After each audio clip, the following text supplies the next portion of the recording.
CVT 跟 4AT 到底哪一个好开 ？Punch CVT 不能啊，很 jerking 很冲。希望 Proton 在小改款的时候可以把这个搞好来。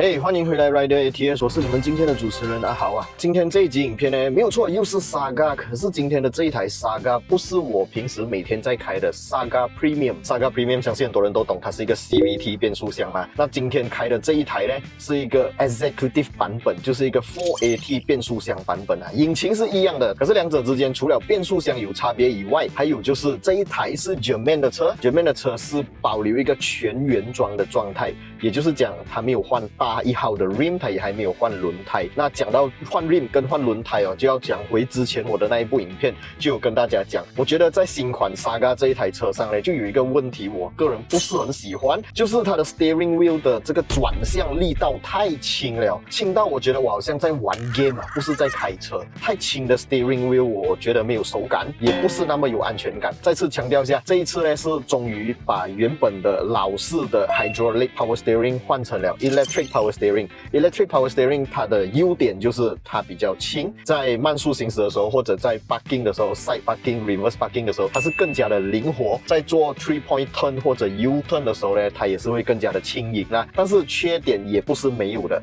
就是手感会变得比较差，没有那么重手的感觉。我个人还是喜欢重手的感觉啦。当然，一些比较高阶，然后是使用 electric power steering 的车款呢，他们在高速行驶的时候啊 ，steering wheel 啊是会变得比较重手的，就是你在高速行驶的时候，它会变得比较紧一点点。Saga 好像也会，为什么我讲好像呢？因为我其实没有太大明显的感觉到啦，所以我觉得它的 steering wheel 是轻到一个我不太喜欢。上一部影片我自己的那一台 New Saga Premium 呢，就为我的车换上了大1号的尺寸的 Sport Rim， 从15寸升级去了16寸。轮胎尺寸方面，从原本的185 55 R15 升级成205 45 R16。也就是讲，我的每颗轮子跟地面接触的面积增加了20mm， 也就是增加了差不多18% 的接触面积。所以在这种情况下，我其实是用过 ChatGPT 帮我做计算啦，我不懂准不准啊，但是这个是理论上合理的啦。如果我把我的轮胎加宽了过后，接触面积变大，即使是在相同型号、相同品牌的轮胎的情况下呢，架起来它也会变得更加的有操控感，更加的 grip， 刹车距离也会变得比较短，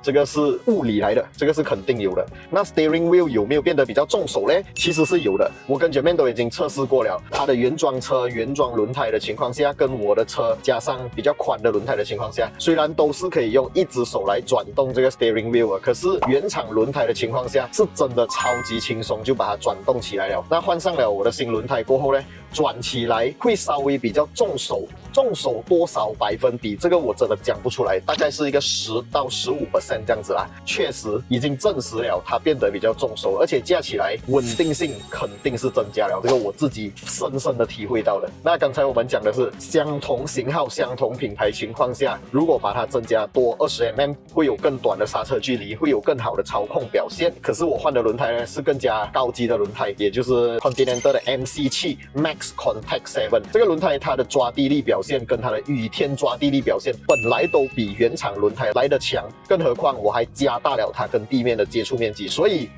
完美。我觉得这样子的搭配真的很舒服啊，算起来是把原本封印起来了的 Proton Ride and Handling 解开了。OK， 讲回 Executive 版本的这一台 Proton New Saga 呢，它的操控表现啊，这些都是跟 Premium 原装车的情况下是一模一样的，因为引擎、输出动力表现、车脚，通通都是一样。讲到一样啊，我觉得 Proton 真的这一次很有诚意啊，它把很多 Premium 上面的东西啊都保留给了 Executive， 包括这个自动大灯的功能，天黑了会自动开灯，这一项功能有保留。然后有一些小小细节，每次都会被其他品牌的车款 cut cost 的，包括steering wheel 上面的一些按键，这一台车都有保留。不仅有保留哦 ，steering wheel 上面的按键的背光灯也有被保留。我真的是有看过有些品牌是会把那个背光灯 cut 掉的啊，就那几颗 LED 它也要 cut。除此之外，门板上面的这个 power window switch 的背光灯也有，这一点 Exec 版本的New Saga 真的给我感觉到它非常有诚意啊。后门版的这个 Power Window Switch 的背光灯它也是有保留，当然它不是一个很贵的东西啦，但是其他品牌的车有可能会把它 cut 掉的，所以这一点我觉得 Proton 确实是有进步啦，有进步。所以当它有进步的时候，我们确实是要给它一个赞，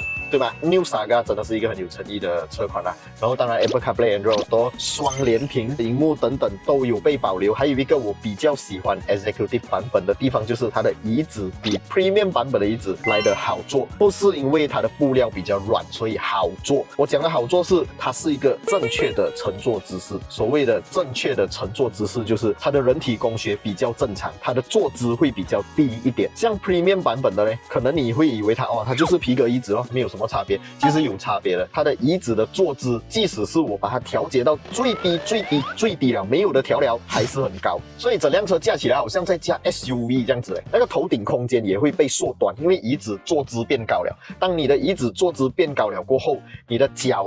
踩油的这个角度steering wheel 抓起来的这个角度，跟你眼睛看到的东西，这一切都要有一个比较完整的配合，你才会驾得舒服。Premium 版本驾起来确实没有比 Executive 版本的舒服。希望 Proton 在小改款的时候可以把这个坐姿搞好来。那讲回今天的重点中的重点了 ，CVT 跟 4AT 到底哪一个好开？很多人就会对 CVT 抱有一个刻板印象 ，Punch CVT 不能，Punch CVT 很 jerking 很冲。可是讲真的啦，身为一个第3.5代 MyV 的车主，也是一个第4代 Vios 的车主，那两台车用的是 DCVT，Perodua 跟 Toyota 共用的 DCVT。我觉得啦 ，New Saga 这一次在调教这个 CVT 方面不逊色于3.5代的 MyV 还有 Vios 太多。当然，要赢他们是很难，可是我觉得驾驶体验那个 jerking 的感觉不会比刚刚我讲的那两台车差很多，它的顺畅度是很好的。那讲回 4AT 呢，因为 4AT 之前的 Saga MC2 也是用这个同款的压箱嘛 iSyn 的变速箱，所以很多人就会觉得哇 4AT 就是 king 了，一定很好。但是大家要记得iSyn 它是一个品牌，但是变速箱有各式各样的型号，就像轮胎一样。很多人看了我的影片问我为什么你不要用 Michelin， 当然我知道 Michelin 有很顶的轮胎，有拍了的轮胎，但是他们讲的米其林是那个 XM2 Plus， 我为什么要用一个米其林的最低阶的轮胎在我的车上，而不用 Continental 的高阶轮胎？你们明白那个差别吗？就像这个变速箱一样 ，iSyn 也有低阶的 iSyn， 有高阶的 iSyn， 它不是 Camry 的那个 iSyn 8AT， 它只是一个20-30年前就已经被研发出来了，然后只是不断的在优化的一个 4AT 的 iSyn 变速箱。所以我要讲的重点就是这一次的这个 4AT 的表现，其实收罢了。没有真的特别的顺畅，尤其是当你过了顿过后，车速突然间被慢下来了过后，我们一下加速要把那个车速提起来的时候 ，4AT 明显比 Punch CVT 的版本的 Saga 来得更加没有力，反应迟钝。我不知道为什么它的调教好像比起 MC2 版本的 Saga 还要来得更加 lag。我不明白，其实我也不知道这一颗 iSyn 它的型号是什么，跟 MC2 版本的 iSyn 4AT 的型号是不是相同的，我不清楚，这个我就不去讨论。但是我们要讲的是，驾起来的感觉，它确实没有比 CVT 版本的好，而且在加速的时候，你看我现在一脚油门下。它有一个比较迟钝的退档动作，然后会把这个 RPM 拉到挺高的，那个感觉就不太好。为什么会把 RPM 拉到那么高？因为它只有4个 speed， 它每一个 speed 的中间的段落都距离很远，所以当你在退一个档的时候，它就会变成很高的 RPM， 加起来你就会听到有蛮大声的声音，就像你从原本的4度牙退去3度牙的时候，可能中间的那个间隔太大了，会有一个段落感，而且那个段落感很明显。这就是为什么这个世界上会有6AT， 会有8AT， 会有10AT， 就是为了减少中间的那一些段落感。那怎样用最便宜、最有效率的方式来减低中间的那些段落感呢？聪明的人类就发明了 CVT。CVT 是一个无级变速箱嘛，大家都知道。所以很多人问 Proton Saga 的 CVT 是几个牙？其实我可以直接跟你讲，它没有牙，它就是一个 speed， 只不过这一个 speed 中间它可以做到非常多不同段落的变速，它可以是1号牙，可以是2号牙，可可以是3号牙，也可以是2.75号牙，或者3.25333度牙都行，因为它是 CVT， 它没有段落，加起来顺畅度也会比 4AT 来得更加高。油耗表现，据官方透露，也会比 4AT 版本的来得更加省油那么一点点。因为 4AT 版本呢，官方是讲5.1 liter per 100公里 ，CVT 版本呢是4.9 liter per 100公里。但是官方数据我们看看就好啦，因为多数都是快乐表啦。实际体验下来呢，差距多少我不清楚。但是如果真的只差那么0.2 liter， 算了啦，它就不算有差别，因为马来西亚的汽油太便宜了。马来西亚的汽油1 liter 只需要1.9毛9，在有这个 subsidy 的情况下啦，而且每个月有300 liter可以用了，太便宜了，不需要再去计较这个油耗表现了啦。我觉得顺畅度还是比较重要的。当然，当我们把车开上高速了过后，卡在第4度牙的情况下，或者 CVT 变速箱它卡在最高档的那个情况下，两台车加起来是几乎没有什么差别的啦。但是如果你一脚油门下，讲要它变速的时候 ，4AT 版本的那个段落感会比较明显 ，CVT 的段落感会少一点点。不过 CVT 也是有一些缺点的，它的声音真的很大声。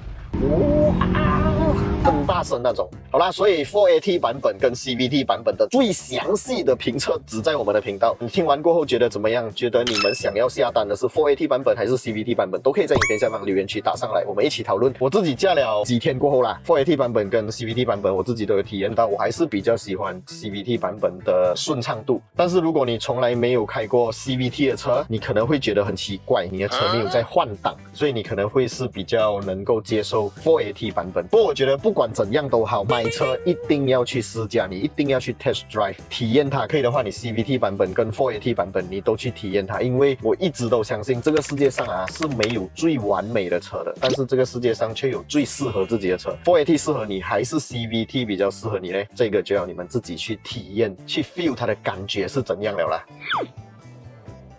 哇，看到吗？这种 U 灯 steering 轻就是这样。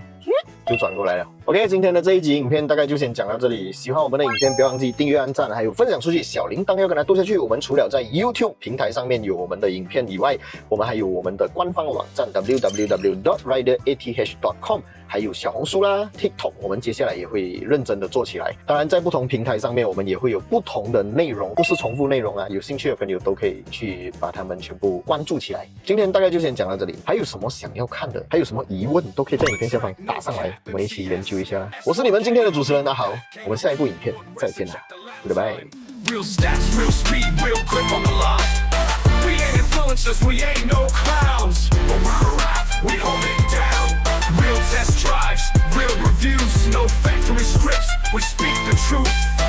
From Sapine to the streets, push it to the edge. Feel the G-force balance on the razor's edge. Don't talk to me.